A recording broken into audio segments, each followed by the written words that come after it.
Savez-vous que le magazine Forbes a démontré que l'ancien président de la RDC, Joseph Kabila, est le milliardaire africain le plus riche du monde, sans que personne ne puisse vraiment s'en rendre compte? Oui, vous avez bien entendu. Pendant que tous les projecteurs étaient braqués sur Aliko Dangote, présenté depuis des années comme l'homme le plus riche d'Afrique avec sa fortune bâtie sur le ciment et le sucre, un autre nom gravissait les sommets, dans l'ombre, loin des caméras, sans conférence, sans publicité.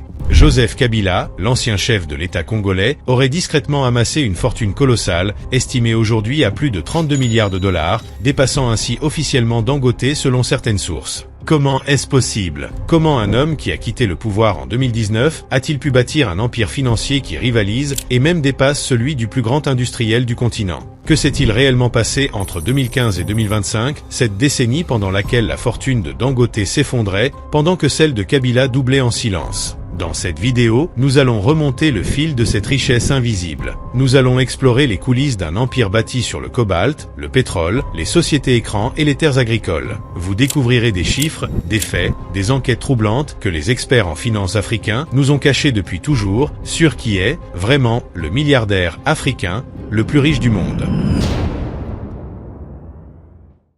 Revenons d'abord en 2014. Cette année-là, le prestigieux magazine économique Forbes publie son classement annuel des milliardaires. Aliko Dangote y trône fièrement à la première place des fortunes africaines, avec une richesse estimée à 25 milliards de dollars. L'homme d'affaires nigérian, fondateur du groupe Dangote, est alors vu comme une success story pure. Ciment, sucre, farine, sel. Chaque secteur dans lequel il entre, il le domine. À la même période, un chiffre bien plus discret fait surface dans la presse américaine. La fortune personnelle de Joseph Kabila serait estimée à environ 15 milliards de dollars. Peu relayée, peu commentée, cette estimation est pourtant sérieuse et se base sur des enquêtes internationales. À première vue, l'écart est énorme, 10 milliards de différence. Mais ce que peu ont vu venir, c'est l'incroyable retournement de situation qui va s'opérer dans les années suivantes. Car à partir de 2015, tout bascule pour Aliko Dangote.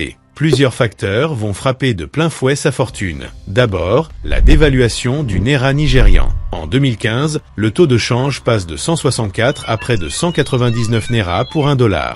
Cette chute brutale de la monnaie nigériane va réduire mécaniquement la valeur en dollars des actifs de Dangote. Et ce n'est que le début. Dans le même temps, la bourse nigériane enregistre de fortes pertes, notamment dans le secteur du ciment. L'action Dangote Cement, joyau du groupe, perd de sa valeur, impactant directement la fortune de son fondateur. Résultat, en une seule année, la fortune d'Aliko Dangote tombe à 14,7 milliards de dollars. Elle vient d'être réduite de moitié. Et les années suivantes ne seront pas plus tendres. En 2016, le naira chute encore plus fort, approchant les 3 cents pour $1.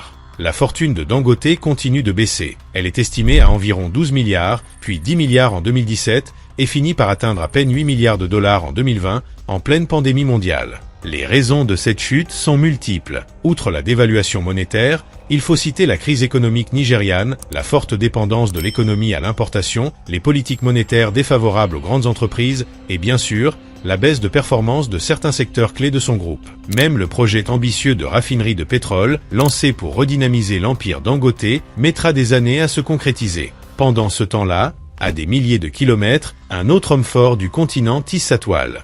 Joseph Kabila, discret, méthodique, presque effacé des radars médiatiques après son retrait du pouvoir en 2019, construit un véritable empire économique. Contrairement à Dangote qui s'est concentré sur quelques secteurs clés, Kabila a fait le choix de la diversification.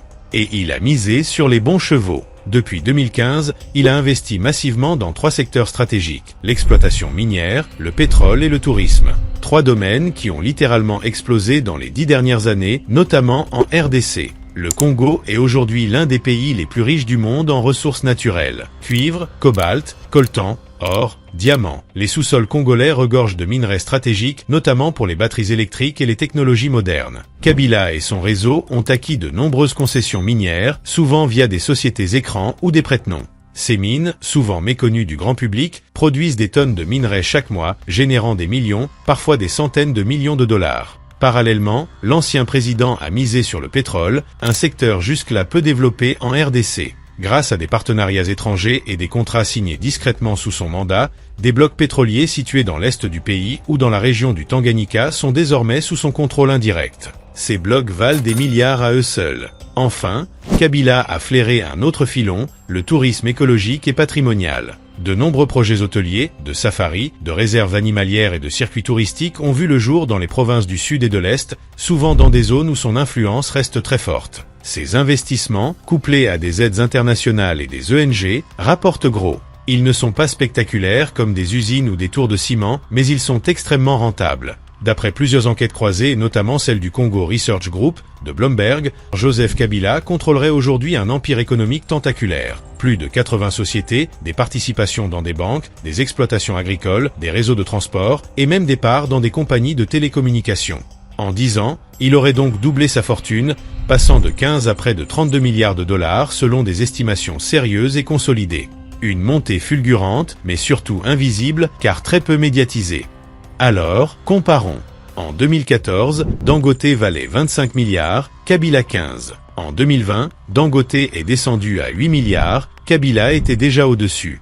Et aujourd'hui, même si Dangote a rebondi grâce à l'ouverture partielle de sa gigantesque raffinerie de pétrole qui pourrait générer des revenus colossaux dans les prochaines années, sa fortune reste autour de 23 à 25 milliards selon Forbes et Bloomberg. Kabila, lui, selon nos recoupements, serait déjà à 32 milliards. Il aurait donc pris une nette avance. Mais comment est-ce possible? Comment un ancien président, souvent silencieux, discret, parfois même considéré comme peu ambitieux, a-t-il pu bâtir une fortune aussi impressionnante? La réponse se trouve dans sa stratégie. Kabila a compris une chose, l'avenir se joue sur les matières premières stratégiques et les secteurs invisibles du grand public. Il a utilisé les 10 années de pouvoir qu'il a eu pour placer ses pions, créer des sociétés, acquérir des concessions, signer des accords, sécuriser des terres, tout en se mettant à l'abri juridiquement. Contrairement à Dangote, dont la richesse est publique, transparente et exposée à la presse et aux marchés financiers, Kabila a construit une richesse souterraine, opaque, mais massive. Il ne vend rien au grand public, ne dépend d'aucune bourse, d'aucun cours du Naira ou du dollar. Ses revenus proviennent d'activités ancrées sur le sol congolais, souvent intraçables. C'est ce qui fait toute la différence.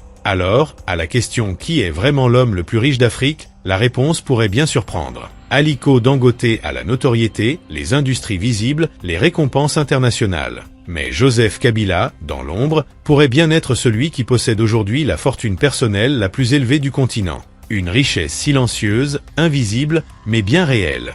Mais alors, nombre d'entre vous doivent sûrement se poser une question. Pourquoi des magazines comme Forbes ne classent-ils pas Joseph Kabila officiellement comme l'homme africain le plus riche du continent s'il détient réellement une fortune qui dépasse celle d'Aliko Dangote? La réponse pourrait bien être plus simple et plus politique qu'on ne le pense. Forbes, comme d'autres grandes plateformes de classement mondial, ne se contente pas d'additionner les chiffres. Elle classe des fortunes construites dans la légitimité, c'est-à-dire dans la légalité, la transparence et dans une logique de mérite entrepreneurial. Ce classement est aussi une vitrine, une galerie des exemples à suivre. Des fortunes issues d'efforts, d'innovation, d'ambition visible. Voilà pourquoi Aliko Dangote, malgré la chute de sa fortune à certains moments, reste le visage officiel de la réussite africaine. Car son parcours est traçable, son empire est public, ses revenus sont déclarés. À l'inverse, Joseph Kabila traîne avec lui une histoire complexe. Accusé à de nombreuses reprises d'avoir détourné des fonds publics, d'avoir utilisé l'appareil d'État pour construire discrètement un empire économique, il ne coche pas les cases de la « success story » légitime. Il est riche, peut-être même le plus riche d'Afrique, mais aux yeux de Forbes, il ne l'est pas de façon honorable. Et pourtant, ce même Forbes, en 2014, avait reconnu que la fortune de Kabila était estimée à plus de 14 milliards de dollars. Une reconnaissance silencieuse, sans classement, sans trophée. Alors, légitime ou non, mérite-t-il une place dans l'histoire des fortunes africaines? À vous d'en juger.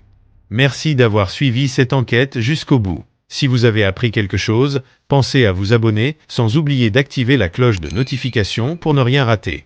C'était Succès Noir, et je vous dis à la prochaine.